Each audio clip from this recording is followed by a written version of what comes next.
Bueno, ¿me escuchan? ¿Se ve la pantalla?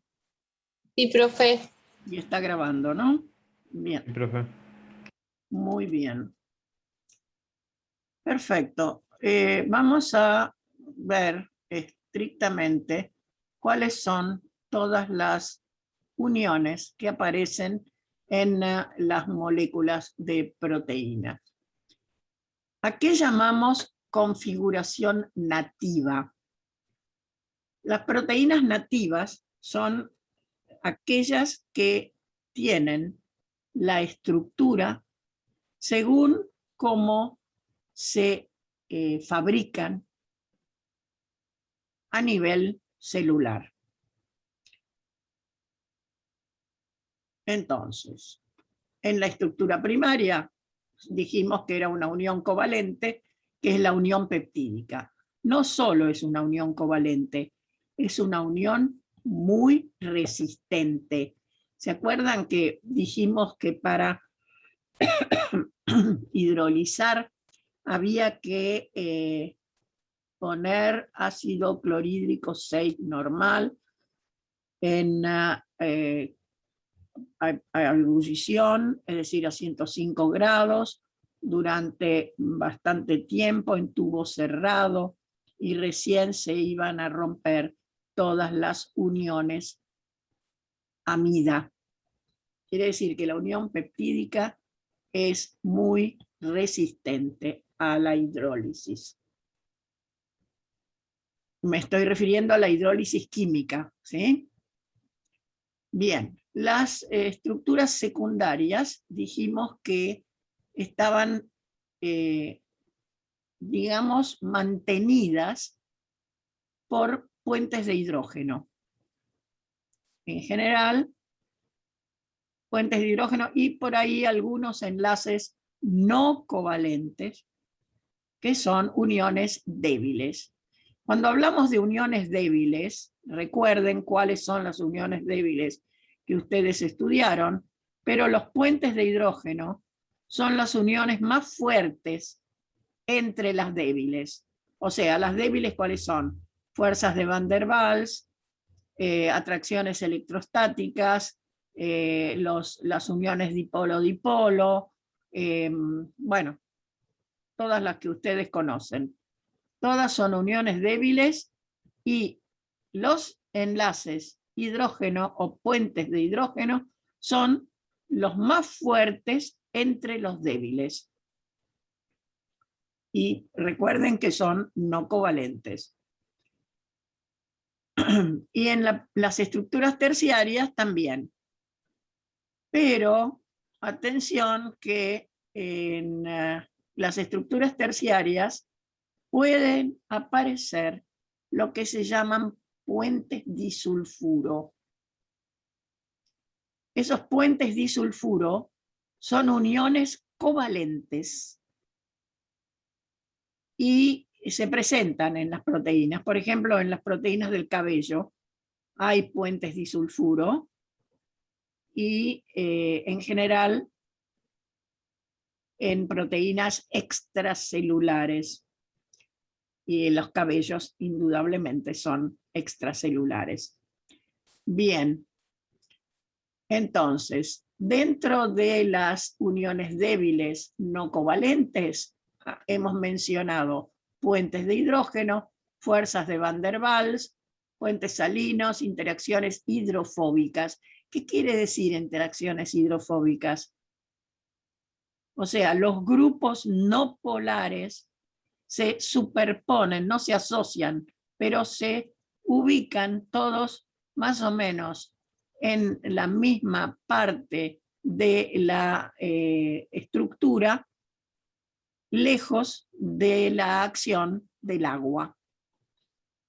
Bien, y ahí tenemos los puentes disulfuro que se forman a partir del aminoácido cisteína, que tiene un grupo sulfidrilo o tiol, dos cisteínas que generalmente están alejadas, pero al plegarse la proteína llegan a estar suficientemente cerca como para formar la unión disulfuro. Y es una unión covalente relativamente fuerte, que cuando se hace el estudio de los polipéptidos es necesario romperlos para poder estirar los péptidos. Bueno, en el caso de las estructuras cuaternarias, están asociadas por fuerzas débiles, es decir, no covalentes. Y acá tenemos los ejemplos. Puente disulfuro es una unión covalente. Puente salino, esta no, es una débil, es atracción entre carga positiva y carga negativa. Acá tenemos justamente los enlaces hidrofóbicos. Son estructuras no polares que se asocian, en realidad se superponen y se mantienen en lo mejor posible lejos del medio acuoso. Acá tenemos uniones de tipo polar y acá tenemos los puentes de hidrógeno. Esas son todas las uniones que pueden presentarse en la estructura terciaria.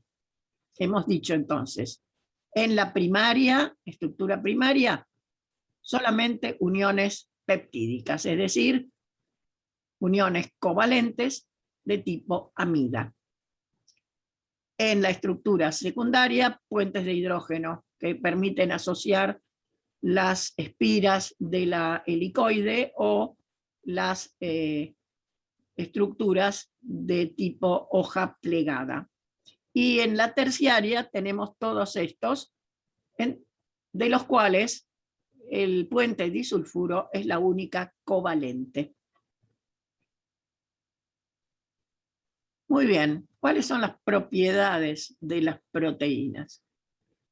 Si pensamos en los aminoácidos, tenemos las mismas propiedades en las proteínas. Es decir, tienen carga, dependiendo del medio. Recordemos que tienen un grupo amino terminal y un carboxilo terminal, pero atención que entre los R podemos tener muchos grupos funcionales. Pueden tener otros carboxilos, otros aminos y otros grupos posibles, como por ejemplo los sulfidrilos, que son los que nos pueden dar los puentes disulfuro.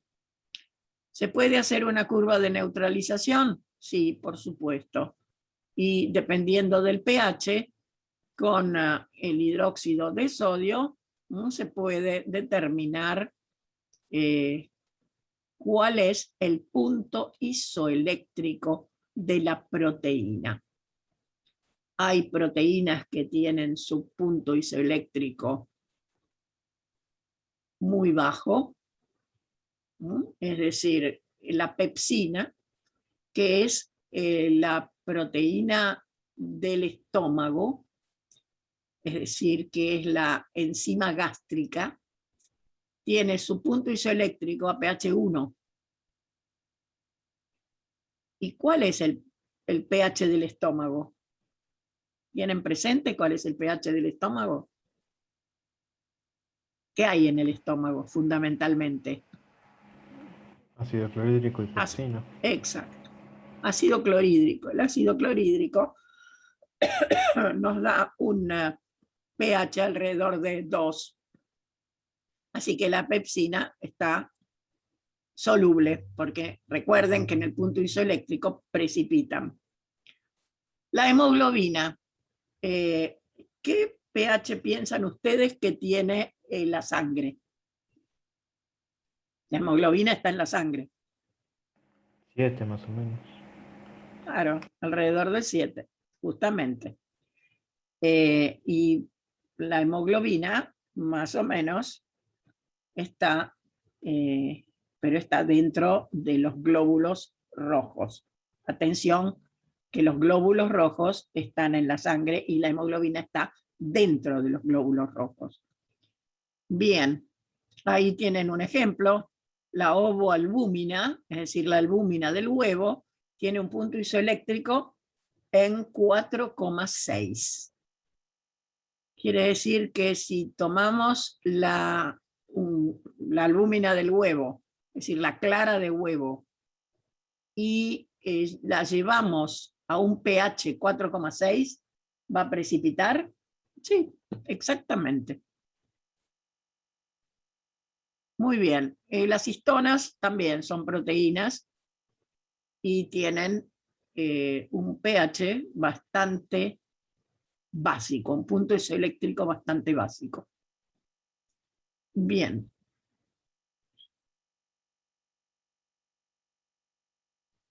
Muy bien. Hablamos de solubilidad. Atención que hay algo interesante. Antiguamente no se conocía mucho sobre las proteínas ni nada de eso, pero dijimos cuando hablamos de los criterios, para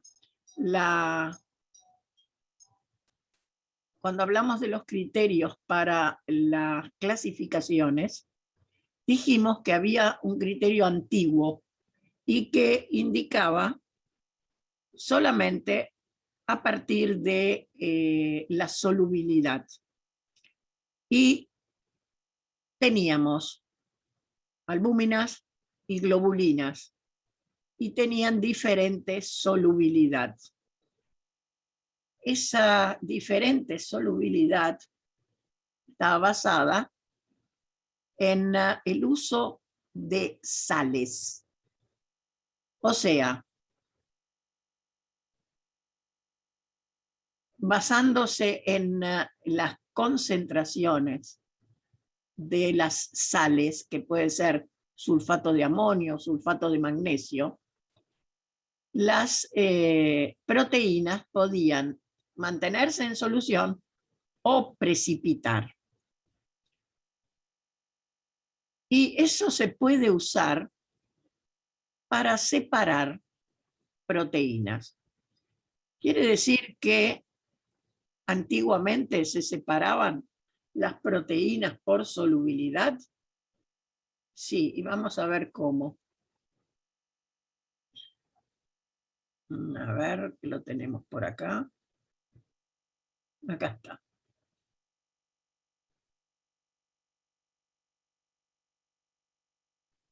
Entonces, si tenemos una solución, tenemos una proteína en solución y le agregamos sulfato de amonio, que es lo que tenemos acá, entonces vamos a ver que se van a separar una solución y un precipitado. Entonces, las globulinas van a quedar en este caso tenemos un embudo con un papel de filtro, van a quedar en el filtro. Y las albúminas se van a mantener en solución. O sea, sulfato de amonio en saturación permite la precipitación de las globulinas y las albúminas se mantienen disueltas.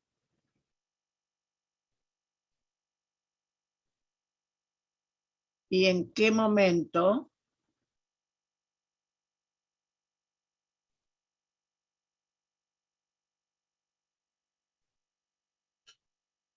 entonces sulfato de amonio,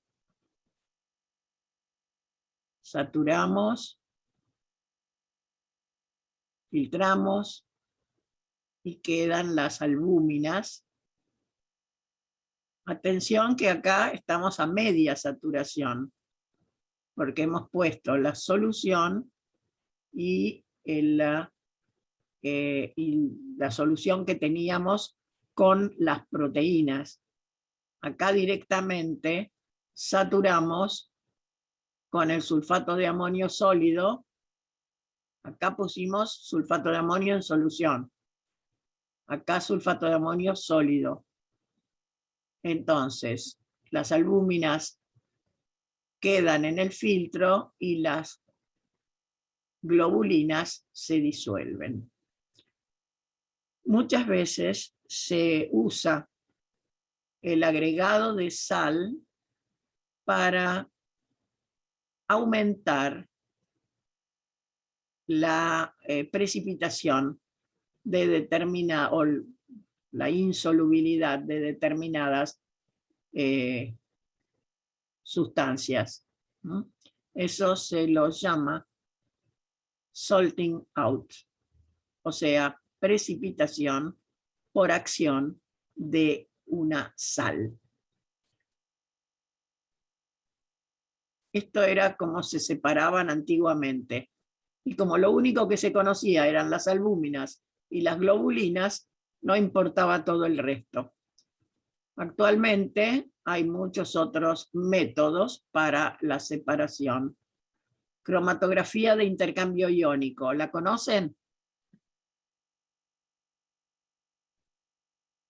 Sí, por resinas. Exactamente, correcto. Entonces hay un soporte que es la fase estacionaria y un disolvente que es la fase móvil. En esa fase estacionaria son retenidas ciertas proteínas y otras pasan. Y hay otro método que es la cromatografía de afinidad. En ese caso hay grupos funcionales específicos afines a la proteína que se quiere retener y todo el resto pasa. La proteína que se retiene en esos grupos específicos de la resina.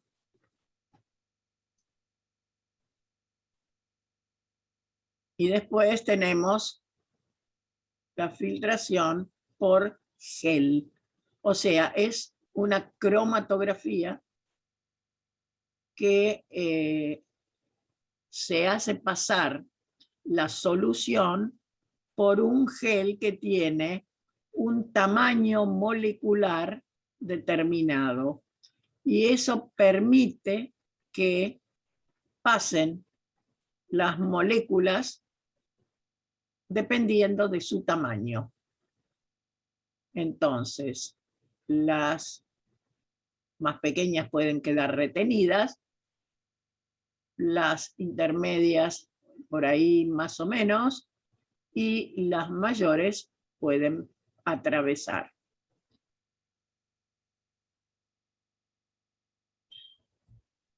Eso es filtración por gel. Y hay, por supuesto, cromatografía en fase reversa, cromatografía líquida de alta resolución y cromatografía gaseosa o gas líquido para las sustancias volátiles. Y por supuesto hay algunos otros métodos más específicos. Y vamos al método que donde yo quería llegar, que es la separación por electroforesis. Inicialmente la electroforesis se hacía sobre papel, como en este caso. ¿Qué es? Es un método que permite, por acción de la electricidad, separar, por lo que se forma es un campo eléctrico, y permite separar las distintas fracciones dependiendo de su, por una parte, de su masa molecular y por otra parte de su pH. Entonces, cuando se hace lo que se llama un proteinograma de suero sanguíneo.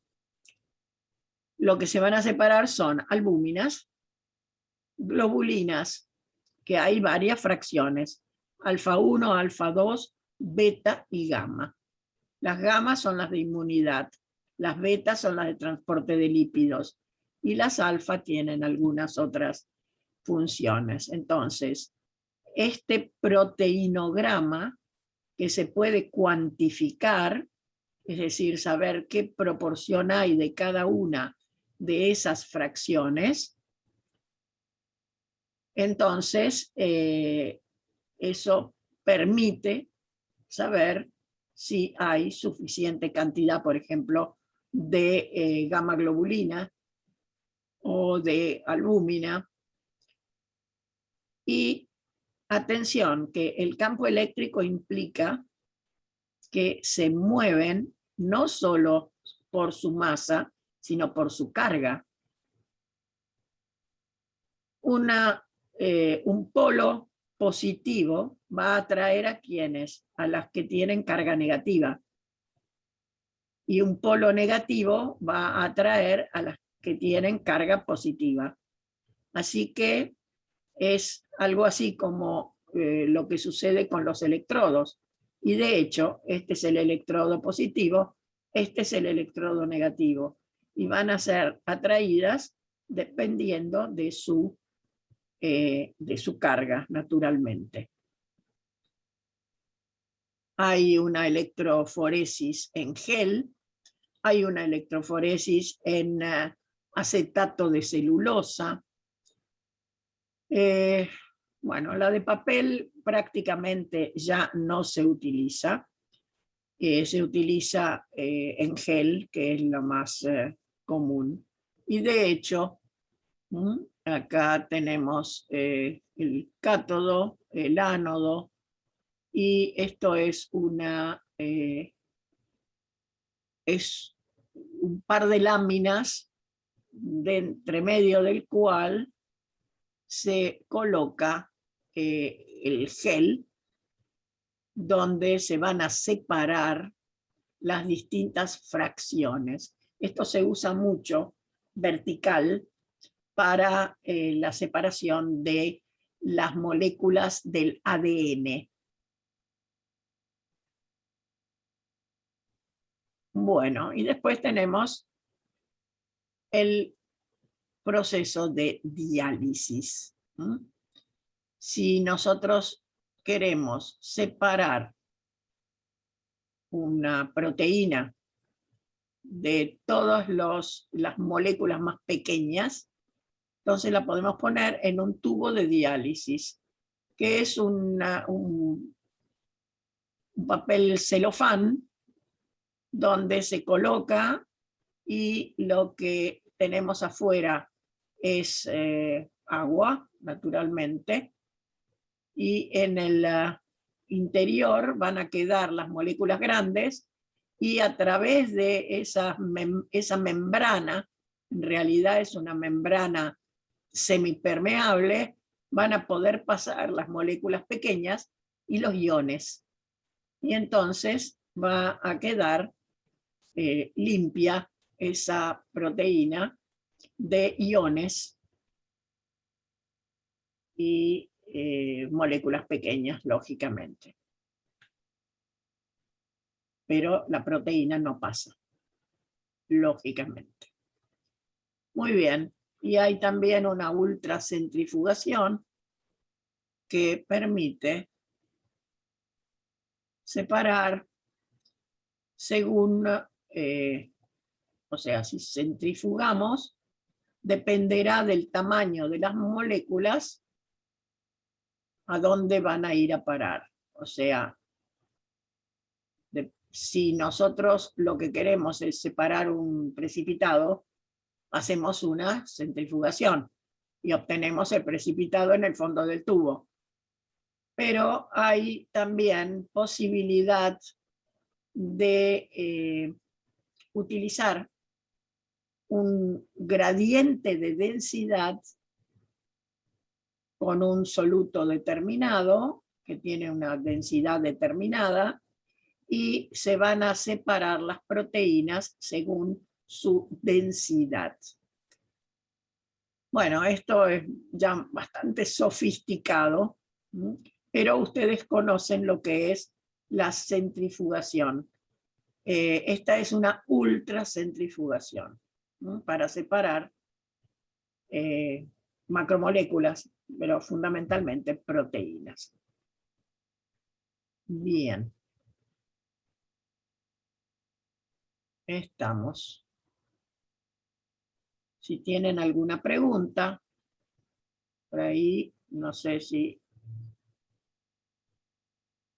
Este es un método que incluso en una época lo hacíamos en el laboratorio de química biológica en la facultad. Actualmente no sé ni siquiera si quedan los aparatos de electroforesis, porque ahora normalmente se usan los verticales, así que los horizontales, y con papel o con acetato de celulosa. De todas maneras, era un método bastante fácil de desarrollar, y se obtenían, si esto se colorea con un colorante adecuado, se va a ver fácilmente que cada banda tiene asociada una cantidad de colorante que dependerá de la cantidad de sustancia presente. Entonces, si se recortan y se eluyen y se pasa los colores a través de un espectrofotómetro, se puede determinar la concentración de cada una de esas bandas. También existía en esa época, la época del papel, un aparato que permitía, era un densitómetro, que permitía determinar la concentración según la densidad de color que tenía cada banda de las que vemos acá. Bien.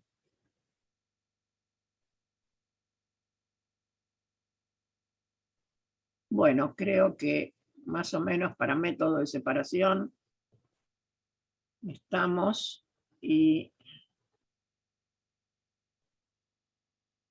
hay dos cosas que las hemos dejado pasar.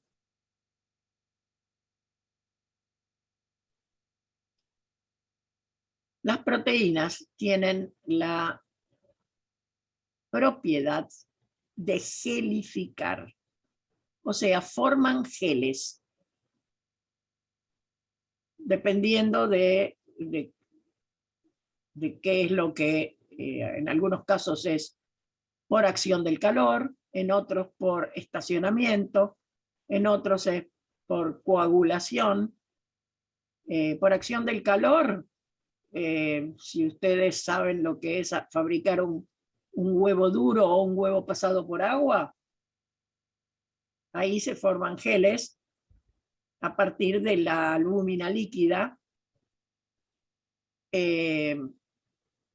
y lo mismo se puede hacer con la acción de los ácidos.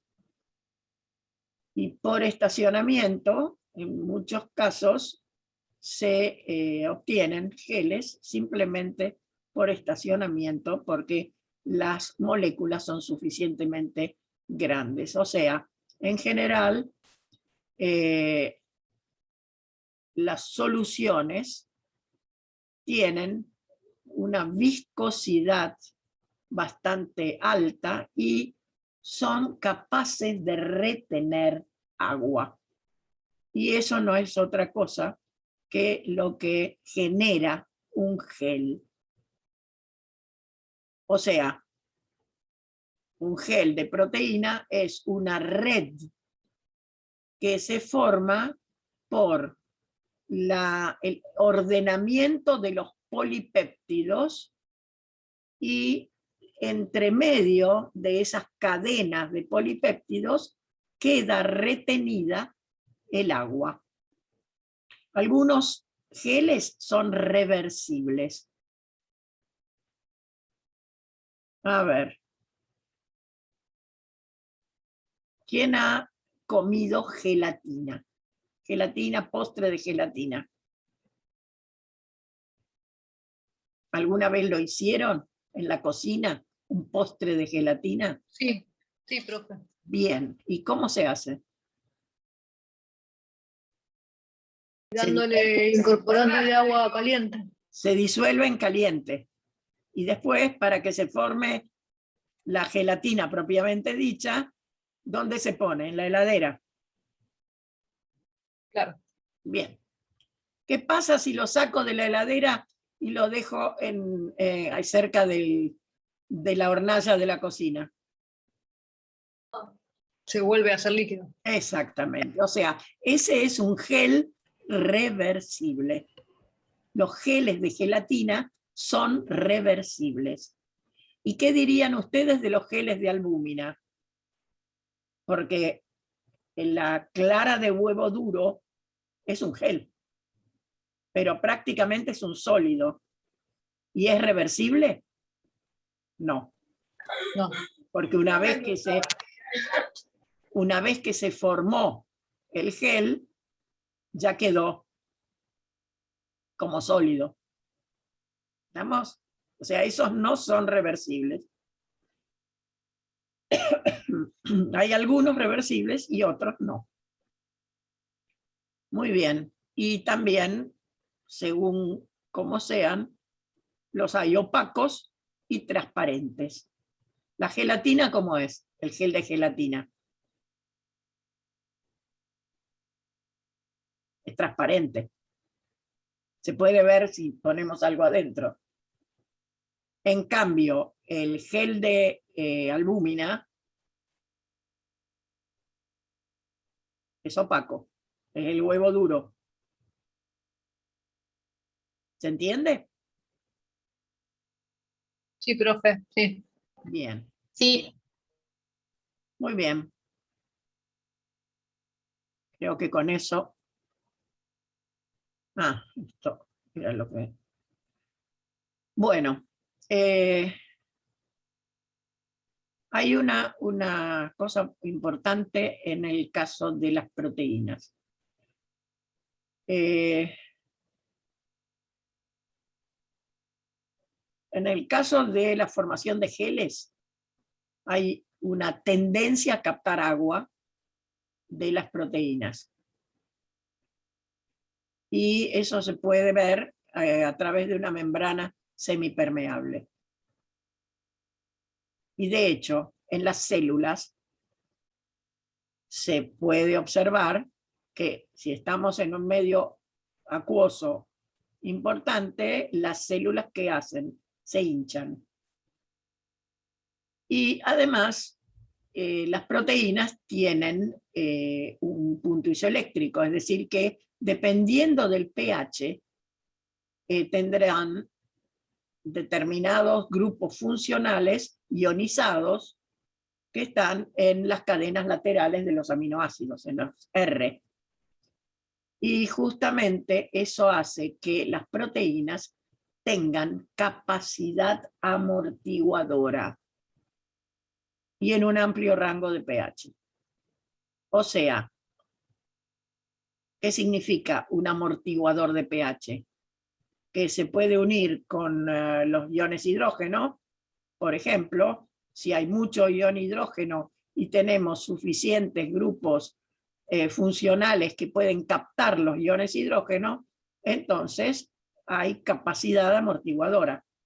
No va a variar el pH, porque se retiran los iones hidrógenos de la solución. ¿Se entiende eso? Sí. Bien. Así que las proteínas tienen capacidad amortiguadora. ¿Qué ¿Qué otras sustancias conocen ustedes que tengan capacidad amortiguadora? ¿Dónde usan esa propiedad de amortiguación de las soluciones? ¿En química analítica? ¿Qué es un buffer? Una solución que resiste los cambios de pH Exactamente. leves. Bueno, las proteínas tienen capacidad buffer, o sea, tienen grupos funcionales tales que pueden captar o ceder protones dependiendo del pH. Y vamos a el último punto que tenemos que ver, que es la desnaturalización. La desnaturalización, hace un rato dijimos que las proteínas, según cómo aparecían, estaban en forma nativa, o sea, cómo se habían formado dentro de la célula. Pero cuando nosotros las sometemos a determinado tipo de acción, que puede ser presencia de un ácido o del calor o de un solvente orgánico, etc. Esas proteínas que tienen una estructura terciaria o cuaternaria pueden perderla y en algunos casos se puede recuperar en parte, pero fundamentalmente lo que más se pierde es la función biológica. No se va a recuperar la forma nativa, pero se puede recuperar algo de esa forma, pero lo que no se va a recuperar fundamentalmente es la totalidad de la función biológica. En ese caso es una desnaturalización reversible, pero después está la irreversible, cuando se pierde estructura terciaria, cuaternaria si la hubiera, terciaria y secundaria. O sea, lo que va a quedar es la proteína en forma desplegada y ya ese es un estado que no permite recuperación. O sea, que no vuelve a replegarse y entonces es irreversible. Lo que nunca se pierde por desnaturalización es la estructura primaria. O sea, no se rompen las uniones peptídicas. Esas quedan. Recuerden que dijimos con los péptidos, para hidrolizarlo se requiere ácido fuerte, por ejemplo clorhídrico 6 normal, a 105 grados durante varias horas. Por lo tanto, en ese caso, sí se va a hidrolizar la proteína, pero no con los factores de desnaturalización. La desnaturalización nunca destruye la estructura primaria. ¿Por qué? Porque la unión peptídica es muy fuerte. Bien, ¿quedó claro? Profesora,